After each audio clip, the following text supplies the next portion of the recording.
My dear friends, my dear masters, my dear gods, எல்லோருக்கும் வணக்கம். இன்னைக்கு பகவத்கீதாவில் ஸ்ரீகிருஷ்ண பகவான் சொன்ன ஒரு ஸ்லோகத்தின் பற்றி நாம் தெரிஞ்சுக்கலாம். 2வது அத்தியாயத்தில் 3வது ஸ்லோகம், அதை பற்றி நாம் தெரிஞ்சுக்கலாம் மை டியர் மாஸ்டர்ஸ். அந்த ஸ்லோகம் என்னவென்றால், க்ளைப்யம் மாஸ்மகம பார்த்தா நைதத்வயுபபத்யதே க்ஷுத்ரம் ஹ்ருதய தௌர்பல்யம் தத்வோக்திஷ்ட பரம் தபா. இன்னொரு வாட்டி சொல்லலாம். க்ளைப்யம் மாஸ்மகம பார்த்தா நைதத்வயுபபத்யதே க்ஷுத்ரம் ஹ்ருதய தௌர்பல்யம் த்யக்தோக்திஷ்ட பரம் தபா. இந்த ஸ்லோகத்தில் ஸ்ரீகிருஷ்ண பகவான் அர்ஜுனருக்கு சொல்றார், ஓ அர்ஜுனா, கோழைத்தனத்தை விட்டுவிடு, அது உனக்கு எந்த விதமாக உதவி என்பது செய்யாது. மனத்தளச்சிலிருந்து வெளியே வந்து யுத்தத்தை செய் அப்படின்னு சொல்றார். அர்ஜுனர் என்பவன் அவருக்கு தெரிஞ்ச அந்த வில்லு கல்வி யாருக்குமே தெரியாது. அந்த அளவுக்கு நல்லபடியாக அவருக்கு அந்த வில்லு கல்வி என்பது தெரியும். ஒரு மகாவீரன் அர்ஜுனர் என்பவன். எந்த எதிரி ஆனாலும் சரி, அர்ஜுனரை பார்த்தால் பயப்படுவார். அந்த விதமான ஒரு பலசாலி அர்ஜுனர். இந்த விதமான பலசாலி கூட சில நேரத்தில் பயப்படுவார். பயம் எப்போ வருமோ அந்த நேரத்தில் புத்தி என்பது வேலை செய்யாமல் போகும். புத்தி வேலை செய்யவில்லை என்றால் விவேகம் என்பது வராது. அப்போ தேவையில்லாத முடிவுகள் எல்லாமே எடுப்பதற்கு வாய்ப்புகள் இருக்கு. அந்த விதமான சூழ்நிலை அர்ஜுனருக்கு வரும்போது பயப்படுவான்.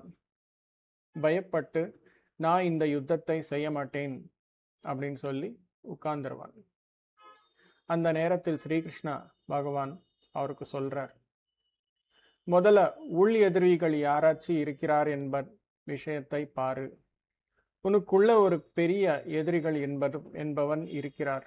அவன்தான் கோழைத்தனமை மற்றும் மனத்தளர்ச்சி.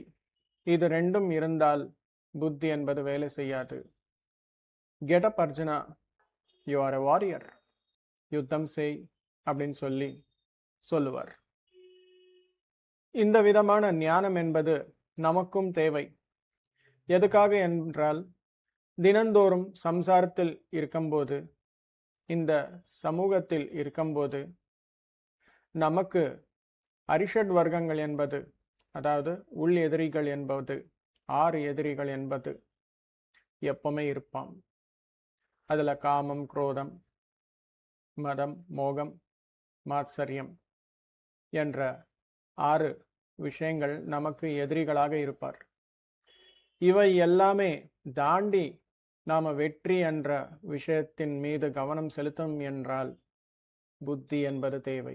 புத்தி என்பது வேலை செய்யணும் என்றால் பயம் என்பது இருக்கக்கூடாது, கோழைத்தனமை என்பது இருக்கக்கூடாது, மனத்தளர்ச்சி என்பது இருக்கக்கூடாது என்று பொருள் இந்த ஸ்லோகத்திலிருந்து நாம எடுத்துக்க வேண்டும். இந்த விஷயங்கள் நாம நம்முடைய தினந்தோறு வாழ்க்கையில் எப்படி பயன்படுத்திக்கலாம்?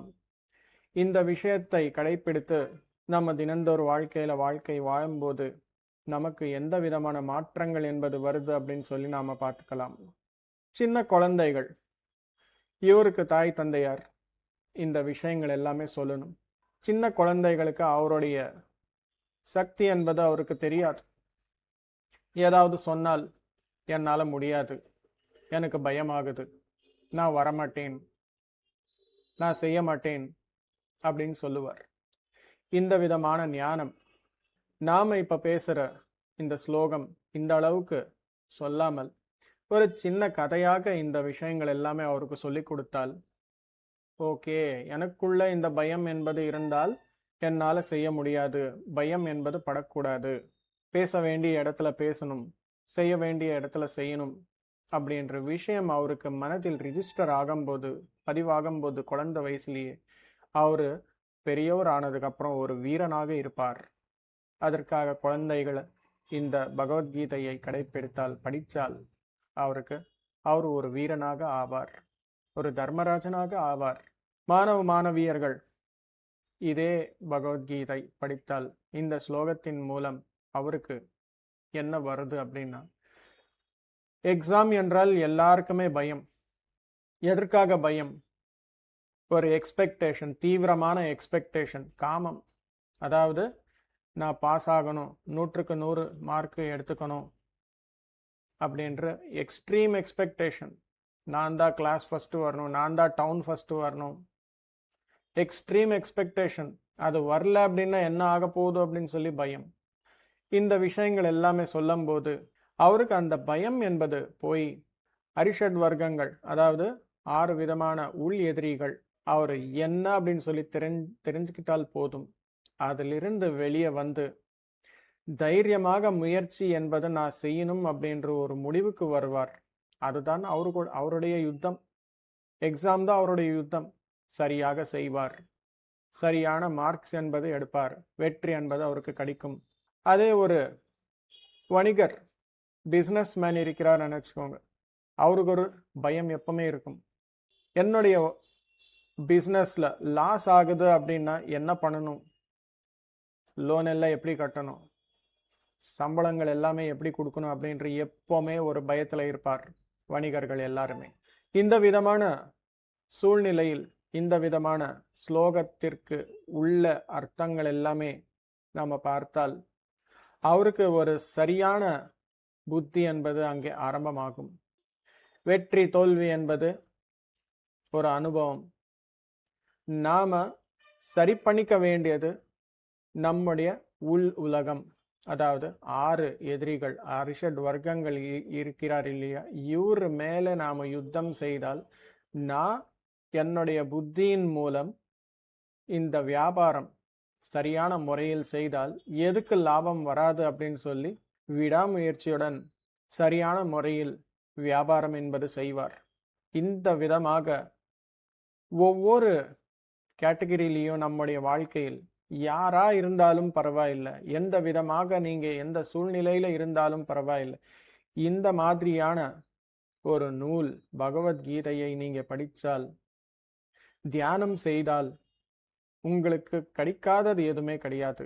உங்களுடைய வாழ்க்கை மொத்தமும் தைரியமாக வாழ முடியும் மை டியர் ஃப்ரெண்ட்ஸ். அதற்காக தினமும் பகவத்கீதையை படிக்கணும், தினமும் தியானம் செய்யணும், அற்புதமாக வாழ்க்கை என்பது வாழணும். ஆன்மானுபவம் என்பது ஒரே பிறவியில் கிடைத்து முக்தியை அடைய வேண்டும் மை டியர் ஃப்ரெண்ட்ஸ். திரும்பி நாளைக்கு இதே நேரத்தில் நாம் எல்லோரும் இணைந்து கூட்டு தியானமும் மற்றும் பகவத்கீதா சத்சங்கமும் செய்வோம். அப்போது வரைக்கும் நன்றி மாஸ்டர்ஸ், வணக்கம், thank you very much, good night.